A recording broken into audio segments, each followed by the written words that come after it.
Boa tarde. Agradeço pelo convite. A grande questão é que me convidaram e eu respondi sim. Não é aquelas coisas que a gente fala sem pensar, né? Depois eu fui pensar e observar o tamanho daquilo que estava sendo proposto. Então, quero dizer a você que talvez eu não atenda todas as suas expectativas por conta de tudo que envolve esse assunto. Então, não é um assunto para ser resolvido e até explanado de uma maneira bem detalhada em uma palestra. Tem várias vertentes.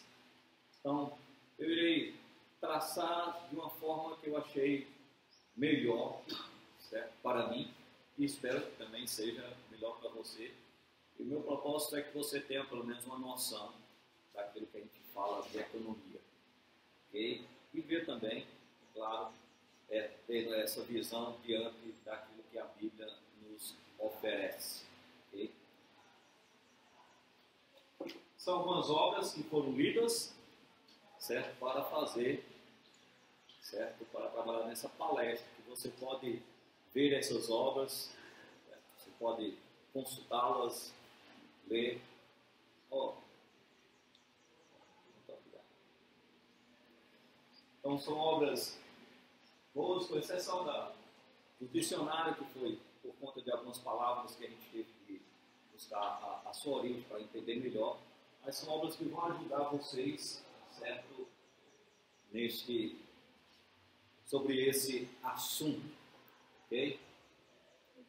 Então, economia. A palavra economia, ela, na verdade, é a junção de duas palavras no grego, oikos, nomos, que, se fôssemos traduzir, seria regra ou administração da casa, do lar. Só que, atualmente, economia é uma disciplina acadêmica, é a faculdade de economia. Então, não dá mais para colocar economia só na sua definição da palavra. Economia é muito mais abrangente do que isso. Você pode olhar hoje e ver que, quando se fala de economia, está falando de um grupo de pessoas, organizações, em determinada área geográfica que interage nos mercados de bens e de serviços, que cumpre papéis de produtores, de consumidores. Então, é muito abrangente nos nossos dias.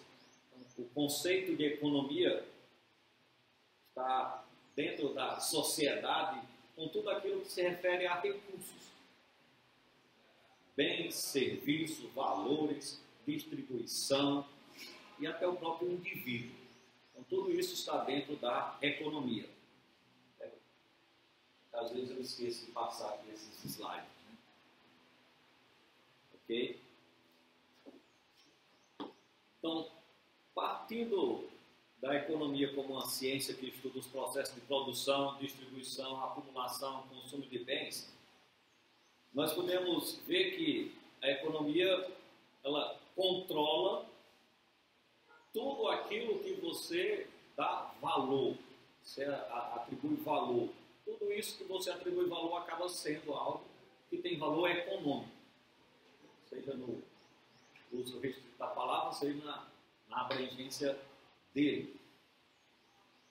E essa palavra é tão ampla que até para você reduzir gastos, desperdício, você usa essa palavra para definir. A economia pode ser também o fato de você não desperdiçar, de você economizar.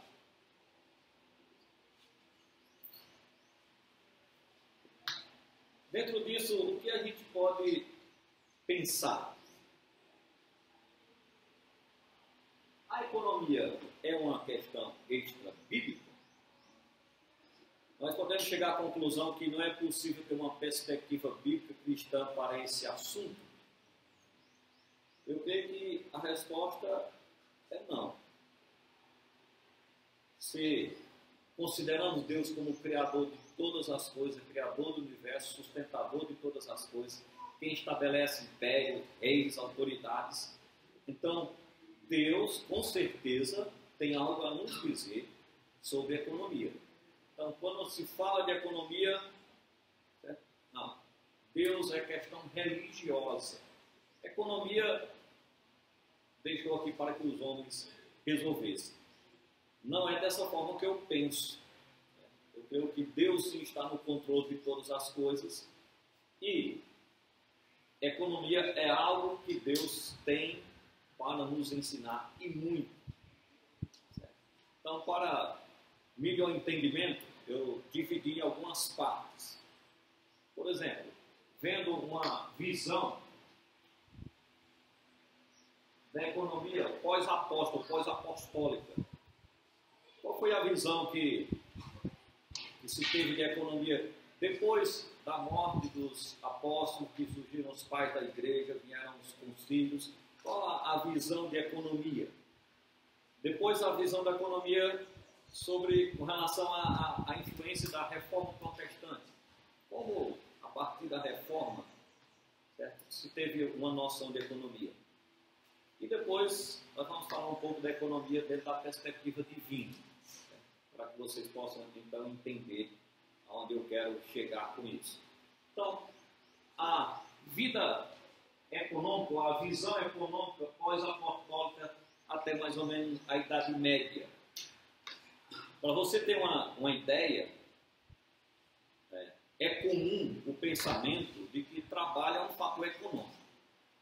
Só que a origem dessa palavra trabalho é bem interessante. Ela vem do latim, tripalium, que significa 3 paus. Era, na verdade, um instrumento de tortura, certo? Usado nas regiões ali da Europa. Então, trabalhar, como a origem da palavra surgiu, traz a ideia de ser torturado. Então, quando se falava de trabalho, estava ligado à ideia de ser torturado. Aquele instrumento que foi usado para torturar acabou trazendo para o dia a dia esse significado. Então, quem trabalhava eram os escravos pobres que não tinham condições de pagar seus impostos, então eles sofriam as torturas do trabalho.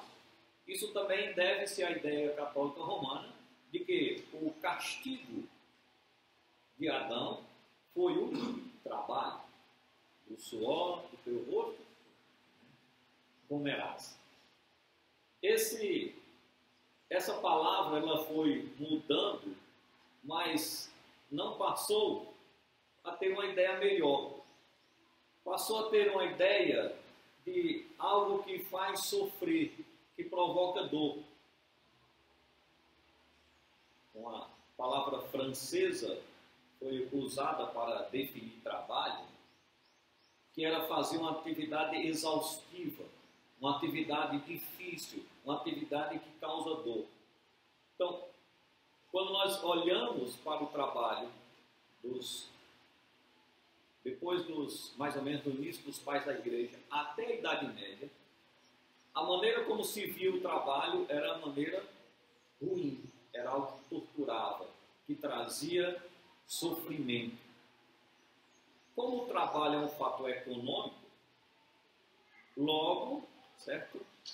Os trabalhadores passaram a ter essa ideia. Certo? Então é a ideia comum. Hoje, para você ter uma ideia, o dicionário Aurélio, ele traz mais de 20 acepções básicas sobre o trabalho e ainda tem diversas expressões idiomáticas. Mas no Concílio de Nicéia foi tratado de um assunto que é uma das principais vertentes com relação ao trabalho, que é a questão do lucro. Então, no Concílio de Nicéia, naquele concílio foi discutida essa questão e se passou a ter a usura como algo pecaminoso, algo que não era correto. Eu acho que eu coloquei uma expressão de Tomás de Aquino, esqueça aqui a interpretação. Tomás de Aquino deu essa declaração. Receber usura pelo dinheiro mutuado é, em si mesmo, injusto, porque se vende o que não se tem, donde nasce manifestamente uma desigualdade contrária à justiça. Então, ele defendeu essa ideia, olha, a usura, lucrar sobre o dinheiro, não é correto. Isso vai contra os princípios bíblicos. Então, esse pensamento, ele se perpetuou, principalmente porque existia o conceito dos filósofos da época, Platão, Aristóteles, que dizia que, na verdade, o que nos faz feliz e é da vontade do homem ter esse sentimento de felicidade, a contemplação. Então, não é o trabalho, é você ter o seu momento contemplativo, é você parar para pensar nas coisas. Então, quando você para de pensar nas coisas, de analisar as coisas como elas são, e tem de trabalhar, isso não é bom. E quando você usa os resultados do seu trabalho, o seu dinheiro, para lucrar ainda mais, é pior ainda. Então, nesse período de tempo, era dessa forma, de maneira geral, que se via o trabalho e se via a economia, certo? Nessa vertente, na vertente do lucro, de ter bem, de possuir bens. Então, a visão era essa, ok?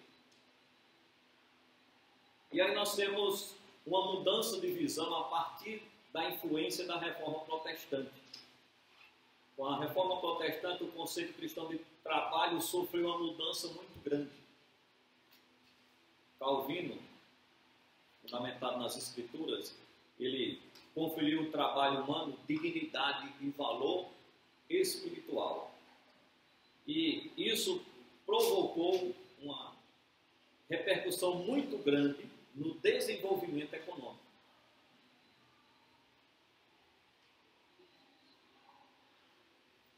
Em seu estudo de Gênesis, Calvino disse que quando quis Deus que o homem se aplicasse a cultivar a terra na pessoa do homem, quando condenou Deus a ociosidade e a indolência. Portanto, nada é mais contrário à ordem natural que consumir a vida comendo, bebendo e dormindo. Então, de um lado você tinha os filósofos e muitos daqueles religiosos da época dizendo que o bom mesmo era a contemplação. Então, se estudava mais o que? Se estudava mais as ciências humanas. E agora chega Calvino com a nova mentalidade, ensinando algo. E ele ensina, certo, mais as ciências técnicas. Não. Você tem de, na verdade, ter o trabalho como algo que traz dignidade, que traz valor, que enaltece o homem, que dá ao homem um sentido na vida. Então, temos a valorização do trabalho. E através da influência de Calvino e também de Lutero, a ideia de trabalho passou-se a ter como uma vocação divina. Calvino disse: se seguirmos fielmente nosso chamamento divino, receberemos o consolo de saber que não há trabalho insignificante ou nojento que não seja verdadeiramente respeitado e importante ante os olhos de Deus. Então, esse era o pensamento dele.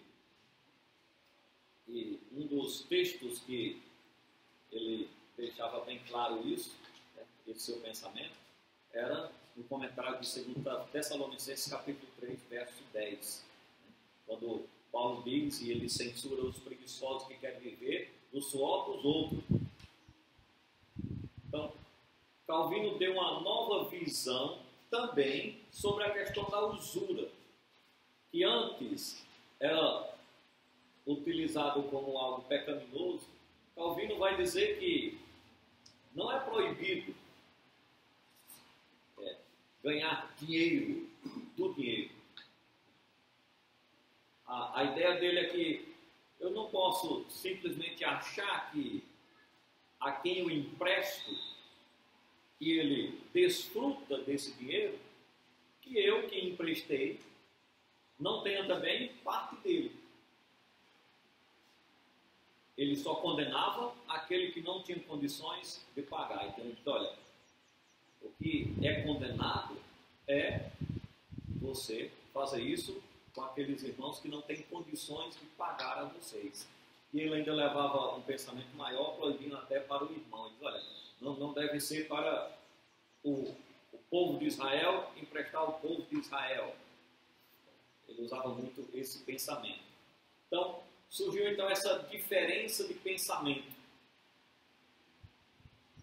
Para Calvino, a condenação dos interesses pelos filósofos e romanos não tinha um respaldo bíblico.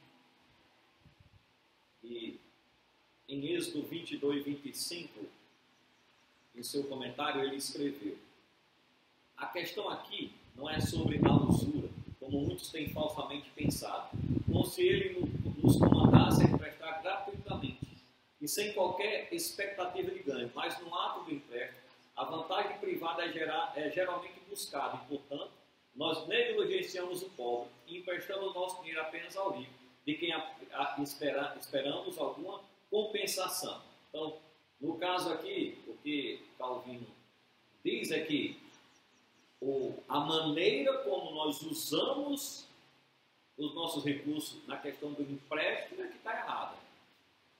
Ele diz, olha, o errado está você emprestar ao rico.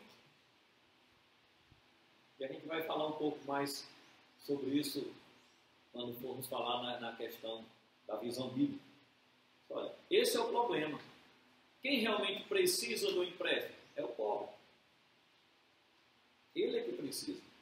Então, Calvino comenta essa passagem dessa forma. Então, ele defendia que Deus não proíbe a usura, mas apenas para o irmão mais pobre.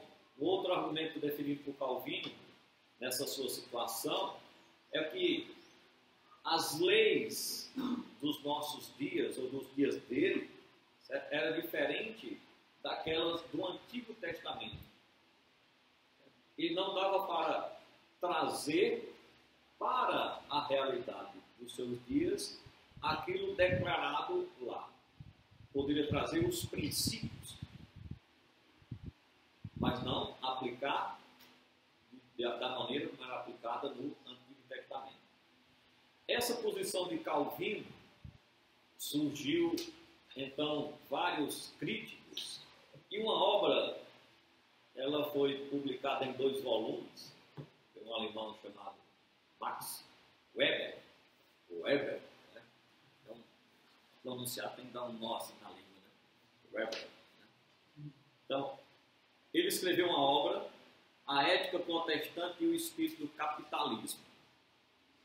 E esse homem, acho que eu coloquei a foto dele aqui, ele afirmava que a ética calvinista, apropriada especialmente pelos puritanos, se constitui um instrumento de vigoroso estímulo ao capitalismo, na medida em que, por causa da sua vocação crente, empenhava-se em prosperar nas suas atividades econômicas, ao mesmo tempo em que evitava, com determinação, o desperdício de suas posses, seja pelo luxo ou pela boa mordomia.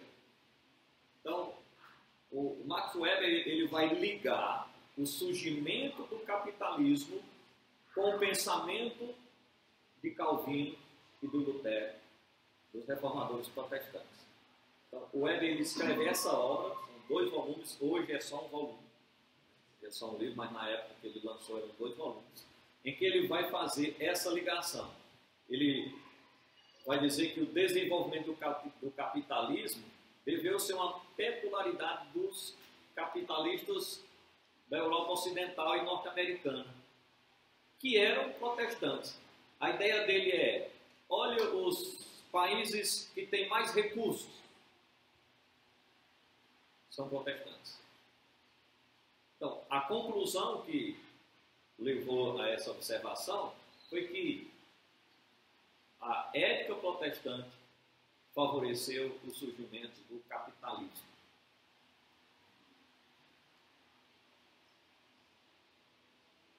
O Weber ele quis mostrar que o crescimento do capitalismo, a nova classe da burguesia enriquecia por conta da maneira em que os protestantes eles viam o trabalho. Valorizavam o trabalho, desfrutavam o trabalho. Alguns, ou por luxo ou por boa mordomia, tinham as suas economias e, portanto, eles enriqueciam. Era trabalhar, trabalhar, trabalhar e assim conquistar mais recursos. E ele diz, olha, esse pensamento, a nova visão sobre o trabalho, fez com que o capitalismo surgisse. Então, a ética protestante e o espírito capitalista do Weber vai mostrar, ou vai tentar mostrar, de que foi a reforma protestante, principalmente em Calvino, a obra dele vai falar basicamente de Calvino, foi quem mudou o pensamento sobre a economia nessa vertente, na questão dos recursos da administração de bens. No último capítulo de sua obra, o Weber conclui que a ética do trabalho influenciada pela religião acabou dando suporte nas origens do capitalismo. Com o passar do tempo, a busca inconstante pelo lucro se desligou da religião e se tornou independente. Então ele diz, olha, tudo começou com a ética protestante. Só que, com o enriquecimento, muitos se desligaram da religião, mas continuaram com o mesmo pensamento que herdaram da reforma protestante, valorizando o trabalho. Não estavam mais no tons religiosos, que é uma expressão que um francês ele vai usar quando ele vai dialogar com o Weber, esse francês, ele vai dizer que o problema e o surgimento não foi na ética protestante, mas foi no desvio dela. Segundo esse historiador, ele vai dizer que o problema de Weber está na maneira como ele enxerga. Ele até tem razão quando diz que Calvino e os reformadores deram apoio ao mudar o pensamento. Mas ele vai dizer que não era esse o princípio. O fato de valorizar o trabalho não fez com despertar, ou não queria despertar nas pessoas o desejo, ou a cobiça, a ganância por mais lucro. Na verdade, foi o desvio dela. Ele vai dizer, quando tirou o tom religioso da maneira como enxergava o trabalho, foi que surgiu, então, o capitalismo, como nós ainda entendemos hoje, vivemos hoje. Que é classificado como ganancioso, como fator de cobiça. Então, esse historiador vai dizer isso. Tem um outro, chamado André Bieler, que ele vai também dialogar com Weber, e vai contra os pensamentos dele, e ele faz uma declaração. Eu achei interessante que ele é meio descabelado, esse cara, né? Esse André Bieler. Aí ele vai fazer aí essa declaração. Quando, pois, temos refeições a tomar, o que beber e o que comer, aprendemos a levantar os olhos para o alto e de tal maneira aproveitarmos e servir desse Deus ordinário e saibamos que é Deus quem nos alimenta. A natureza acontece com pouco que vai além do uso natural e supérfluo, mas que o uso das coisas um pouco alarga, seja coisa em si condenável. Mas a cobiça é sempre danosa. Então ele tem o mesmo pensamento do francês, do Jean Beliveau, e diz que não foi o calvinismo, não foi o protestante, certo, que fez surgir o capitalismo, mas foi um desvio do pensamento. Foi quando tirou, em outras palavras, Deus da história. Quando se tirou Deus da história, quando tirou a questão religiosa da história, então surgiu o capitalismo. Então ele vai dialogar com ele dessa forma. A maneira como Calvino ele comenta o Salmo 23 é bem interessante. Vai dizer, a prosperidade não só intoxica a tantos, guiando-os para além de todos os limites da sua jovialidade, mas também engendra insolência que os faz soberbamente erguer-se e pôr-se contra Deus. Ele vai dizer que a maneira como você enxerga o dinheiro, enxerga os bens que você possui, é que traz o problema. Então, o problema está no homem que não considera Deus na questão econômica. Então, esse é o pensamento de Calvino e foi aquilo que esses dois homens defenderam. Mas na visão bíblica, o que é que realmente nós temos nas Escrituras? O Gênesis capítulo 12 é algo marcante para a história do povo de Deus, do povo de Israel, e é marcante também para a história de como ver a economia. O que é que tem em Gênesis 12? Nós temos Deus chamando Abraão e fazendo uma aliança com esse homem, com Abraão, e a partir dali ele vai dar diretrizes de como será aquele povo que vai surgir a partir dele. Então, a partir de Gênesis capítulo 12, nós temos Deus mostrando como vai conduzir o seu povo e dando todas as diretrizes em todas as áreas, inclusive econômica. Então, o Gênesis capítulo 12, ele marca o início de como se administra e como se governa um povo. Então, lá o Senhor fez aliança. E, já abriram aí? Alguém pode fazer a leitura aí desses versículos de 1 a 3 de Gênesis 12, por favor?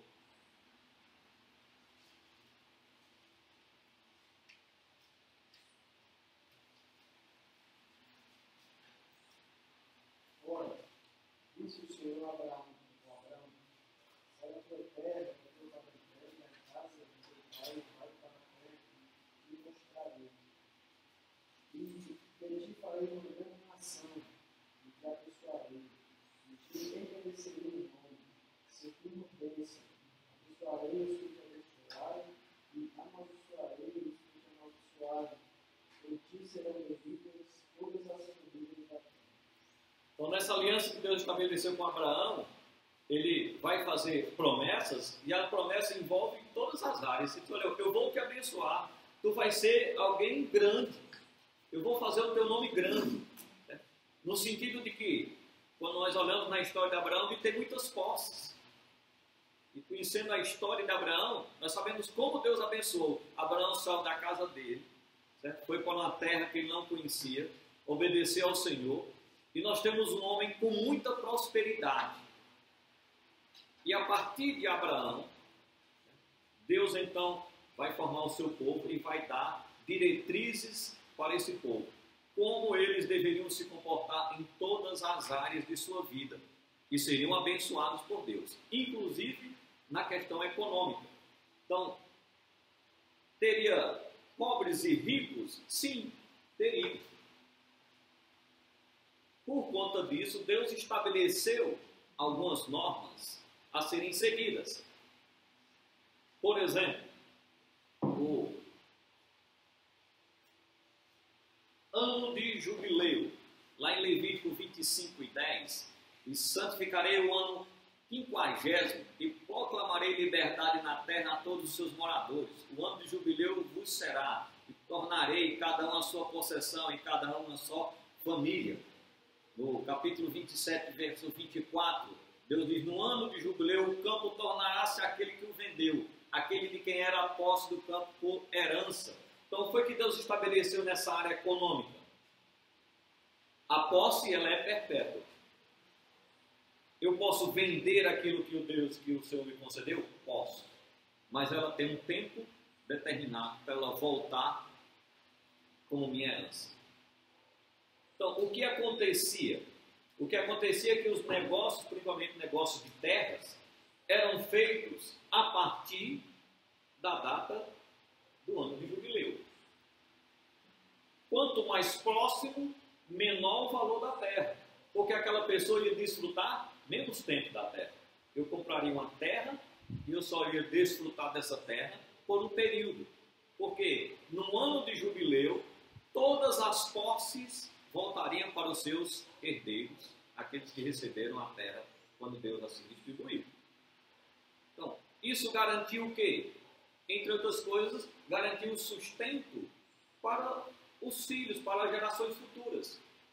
Um pai que não foi bem equilibrado no seu negócio, teve de vender suas terras. Só que o filho ou o neto não pagariam por isso. Por quê? No ano de jubileu, essas terras voltariam para a família, para a herança. E aí eles tinham como trabalhar essa terra. Eles tinham a garantia de um sustento. Então, é dessa forma que Deus começou a direcionar o seu povo. O povo que Deus foi trabalhando a questão econômica.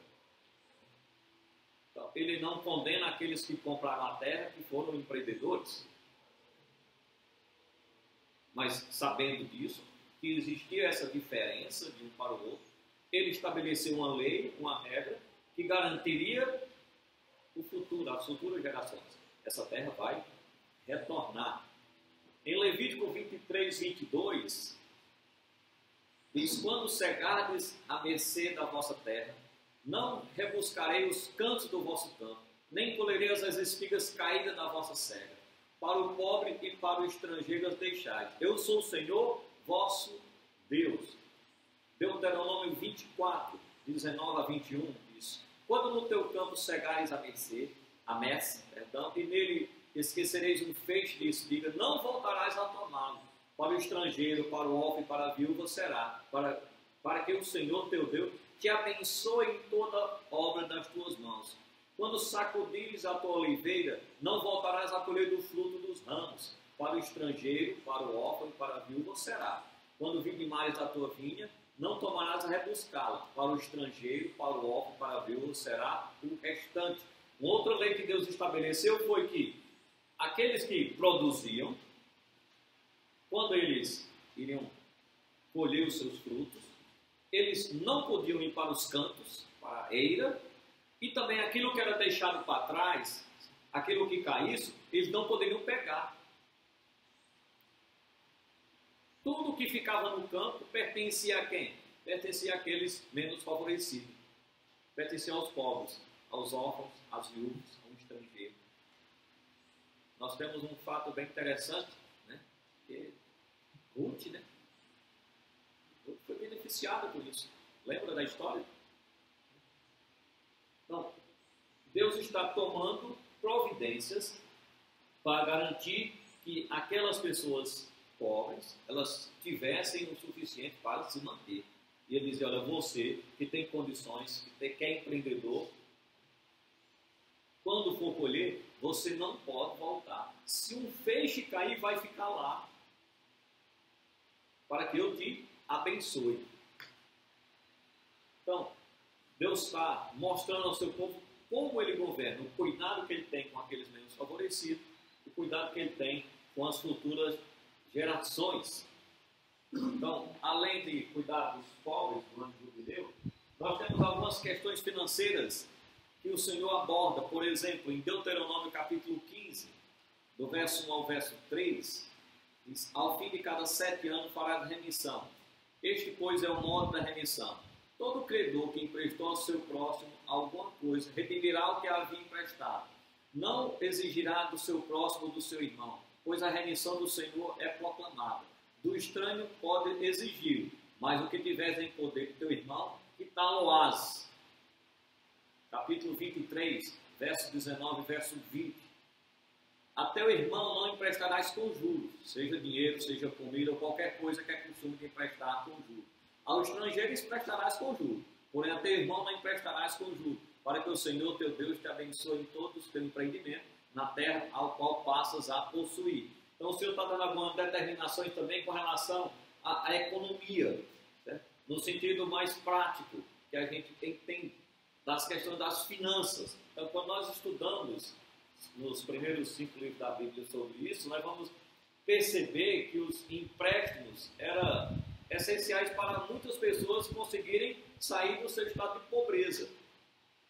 E que o foco do empréstimo, na verdade, eram os pequenos negócios. Por que isso? Porque existia uma lei estabelecida por Deus que aquele empréstimo só poderia durar 7 anos. Depois de 7 anos tinha que ser quitado. Não poderia passar. Você não teria uma dívida o resto de sua vida. Não. Tinha um período. Então, teria de ter um cuidado com relação a isso, de como trabalhar isso. Muitas gerações dos judeus foram beneficiadas e até hoje os judeus ainda praticam essa lei, esse estatuto para eles. Então, quando um judeu ele se muda para um outro país, não tem condições, não tem recurso, aquele judeu que está estabelecido, ele empresta por 7 anos. Ele vai, ajeita a sua vida e depois devolve para aquela pessoa. Se vier um outro judeu, já vai se ajudar outro. Então, a maneira como Deus vê os recursos é dessa forma. É dessa maneira. Aquilo que Deus me abençoou a mais, tem de estar à disposição para abençoar outros. Não pode ser mais do que ele pode suportar. Então, no nosso linguajar, o débito não vira uma bola de neve. Não, ele tem que determinar para se acabar. Foi dessa forma que o Senhor instruiu o seu povo. Ele diz, olha, e esse empréstimo é para quem? Para aqueles que precisam. Para os pobres. Tem um homem chamado Muhammad Yunus. Não sei se vocês já viram falar desse homem. Ele é um economista e ele ficou conhecido como o banqueiro dos pobres. Por meio do seu banco, que ele fundou em 1983 em Bangladesh, o banco dele já se espalhou aí para vários cantos do mundo. Ele passou a emprestar aos pobres. E em 2008 ele fez essa declaração. Na crise de 2008 eu estava em Nova York, vendo as notícias sobre o colapso, os escândalos, lembrei daquele gerente que procurei e pensei, quem merece crédito afinal? Então ele teve um momento na vida dele, que ele procurou um gerente do banco, e o gerente perguntou, qual a garantia que você me dá que vai pagar o empréstimo? E ele disse, eu não tenho garantia, eu só estou procurando empréstimo porque eu não tenho como ter um negócio. E esse gerente então não emprestou. Então, depois que ele obteve sucesso, então ele aqui está falando da visão. Como aquele gerente iria pensar? Ele diz, né? Quem está dando calote? Os pobres a quem empresta dinheiro. Me devolve cada centavo. Tenho 8 agências em Nova York com 30 mil clientes e nenhuma inadimplência. Então, por que continuar teimando?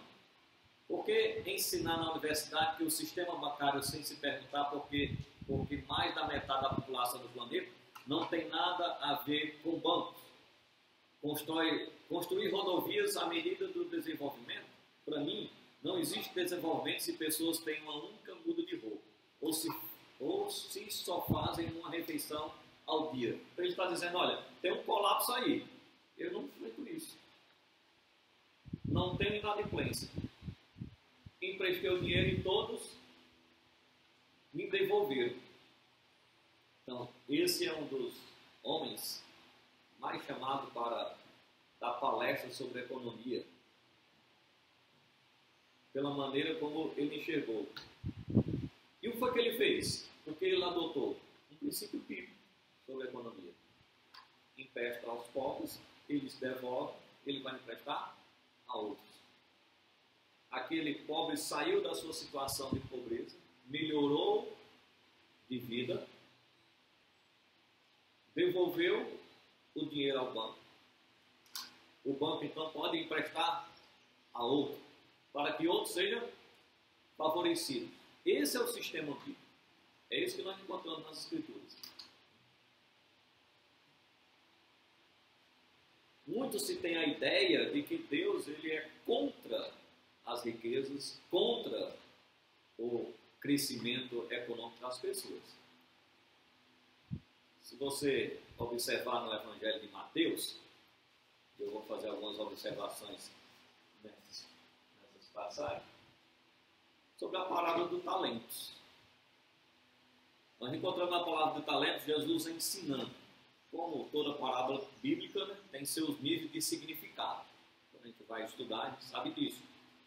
Sua essência se relaciona em como utilizar o dom que Deus concede, a graça que Deus nos concedeu. E nós não podemos deixar de fora a questão do investimento, palavra bem difícil, empreendedorismo, que é muito usado nos nossos dias. A palavra do talento, ela mostra isso.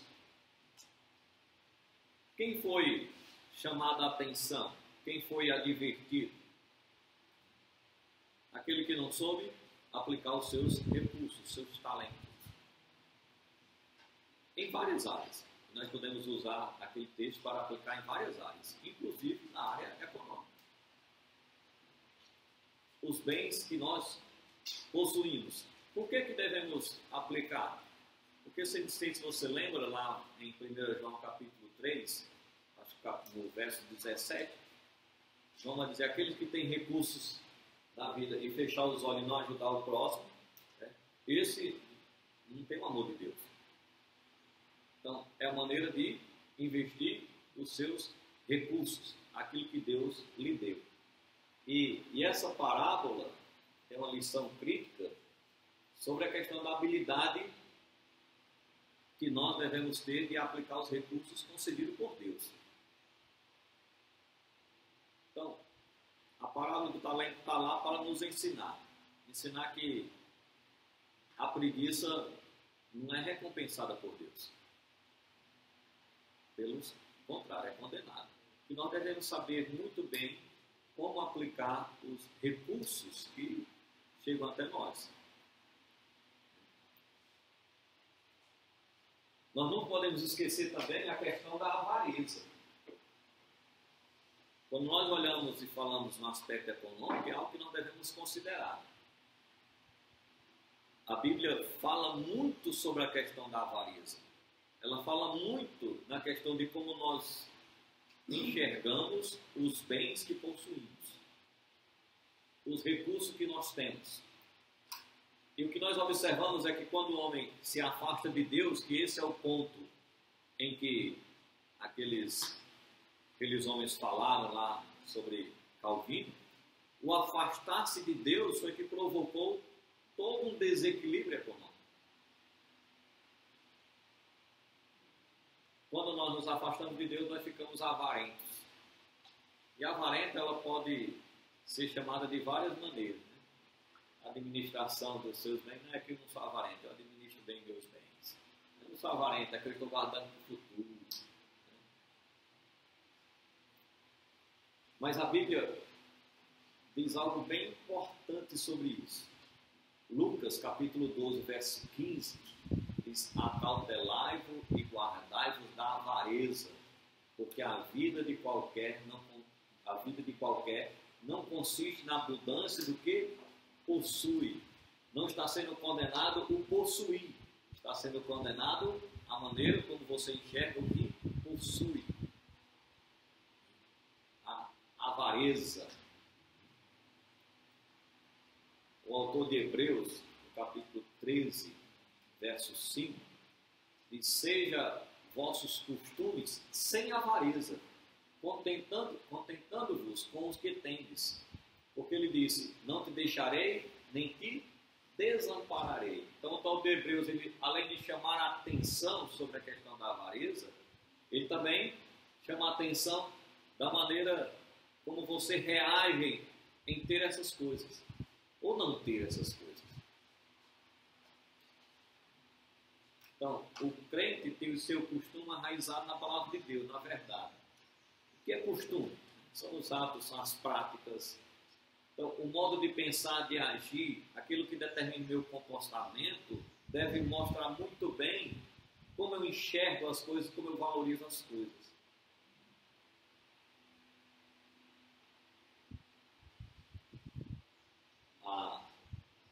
Outra questão que eu devo considerar é a questão da mordomia. Eu devo considerar a mordomia.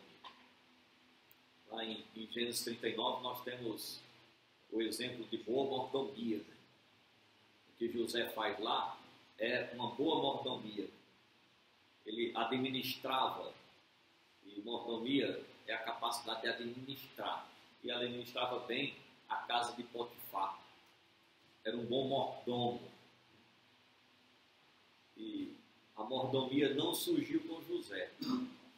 Quando você vai lá para Gênesis capítulo 1, verso 28, então Deus abençoou e lhe disse: multiplicai, frutificai e multiplicai, enchei a terra, sujeitai-a e dominai.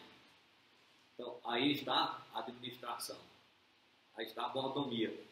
Deus estava dizendo: seja um bom mordomo, saiba administrar todas as coisas. Então, quando alguém é um bom mordomo, sabe administrar e administra com responsabilidade, ele vai ter uma visão diferente dos recursos, daquilo que Deus lhe concede. Uma outra coisa que nós devemos observar também é a questão da partilha. Se nós fôssemos definir um sistema, fôssemos colocar um nome, certo? Sobre o sistema que a Bíblia ensina, nós poderíamos dizer que esse nome seria partilha, o compartilhar. É isso que nós temos desde o início. O sistema do Senhor é sempre esse. Se você for observar, tem um dos livros que foi apresentado de um chamado Rudolf Hahn, A Economia à Luz das Escrituras, ele vai fazer uma declaração quando ele observa a questão de Jeroboão. O imperialismo e a prosperidade de Salomão esmagavam drasticamente a simplicidade da economia agrária de Israel. Então, ele está dizendo que quando Salomão construiu todos os seus templos, tudo aquilo, né, o que ele exigia era algo que esmagava o sistema econômico, certo? Basicamente agrário de Israel, não podia suportar. E aí diz, esse sistema foi muito mais prejudicado quando Jeroboão se tornou rei. Ele ampliou o sistema tributário. Então, o sistema econômico apresentado por Deus não produz uma economia de crescimento por crescer. Ele produz um sistema de crescimento por suficiência. É o partilhar. Eu tenho o suficiente, então eu posso partilhar com outro, eu posso dar a outro, eu posso ajudar a outro. Tem uma expressão bem interessante, eu não me lembro qual dos livros eu li, mas eu acho que foi esse do Rudolf Hahn, certo? E ele levanta uma questão: quando você ajuda uma pessoa, seja ela protestante ou não, mas uma pessoa cristã, declara ser cristã, não necessariamente protestante, pede uma esmola. O que é que ela diz para você quando você dá? Deus abençoe, Deus lhe pague. E ele vai dizer, olha, de uma maneira, certo, sem refletir, aquela pessoa, ela está, digamos assim, autenticando o sistema econômico de Deus. Deus dá a você E você, então, dá a ele. Então, de uma maneira inconsciente, essa pessoa está autenticando o sistema das Escrituras. E quando nós olhamos, vimos algumas leis, são muitas que nós poderíamos notar, que depende muito do tempo. Não sei nem se eu já explorei aqui. Sim. Ok. Viu? Então, vai ser sempre um sistema de partilha. Aquele que é abençoado tem responsabilidade com aquele que está ao seu lado. E esse autor, ele pega bem isso.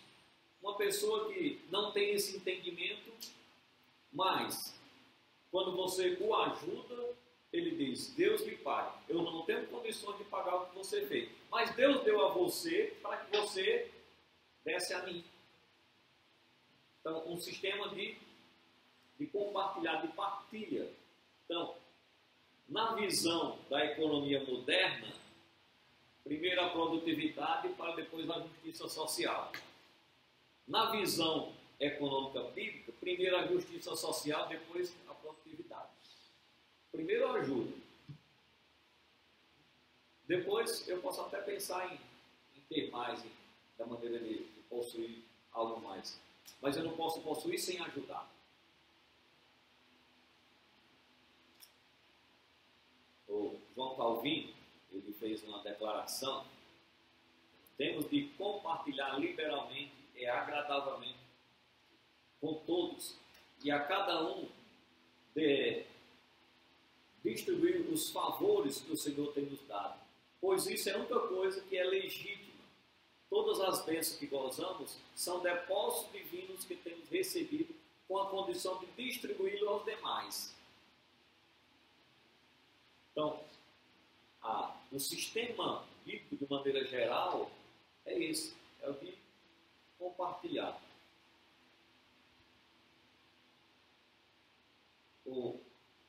Alguns colocam, né? Jesus Cristo era socialista. E aí colocam lá, levam algo para os acontecimentos lá de Atos, no início da igreja. Jesus Cristo era do compartilhar. Ele não era socialista e nem capitalista. Ele era do compartilhar.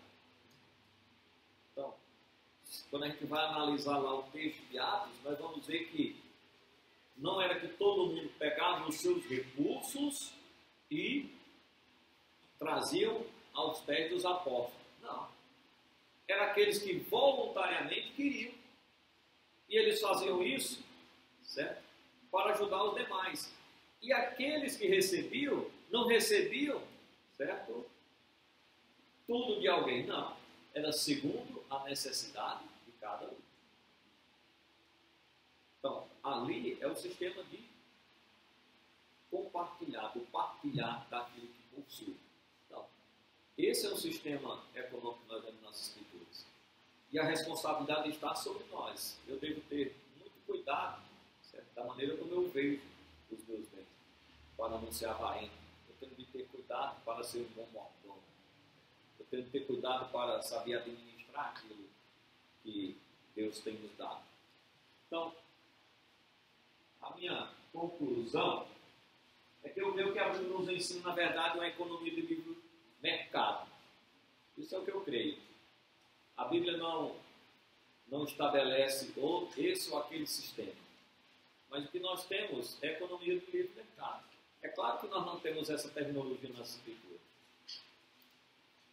Mas, com base no 8º mandamento, lembra qual é o 8º mandamento? Não roubarás. Então, eu não devo roubar. Eu devo trabalhar para conseguir o meu sustento. Então, isso é possível em qual economia? A de livre mercado. Então, vocês devem saber muito bem como funciona o socialismo. Então, não dá para fazer isso no socialismo. Eu não vejo dessa forma. Então, a Bíblia não fornece um modelo de governo para que se tire a propriedade privada. Em outras palavras, né, a questão lá do Robin Hood, a Bíblia não ensina, né, tirar dos ricos para dar aos pobres. A Bíblia não ensina isso. Então eu creio que a Bíblia ensina a questão do livre mercado. Mas a Bíblia também não ensina a libertinagem econômica e todos têm direito de fazer qualquer tipo de negócio. Não, eu tenho que ter cuidado com isso. Né?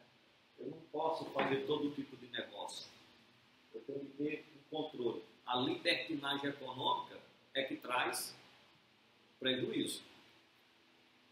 Então, o que nós temos hoje é uma libertinagem econômica. É a maneira como eu vejo. Temos como trazer e aplicar hoje tudo aquilo que temos nas Escrituras? Princípio, sim. Mas adotar esse sistema não temos mais. É a maneira que eu vejo. Da economia que pensam que pode trazer, eu penso que não tem como. Também creio que a igreja ela não vai resolver esse problema. O problema da desigualdade social, problemas econômicos.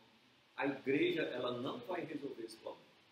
Esse problema só será resolvido quando o Senhor voltar e estabelecer o seu novos céus e a nova terra.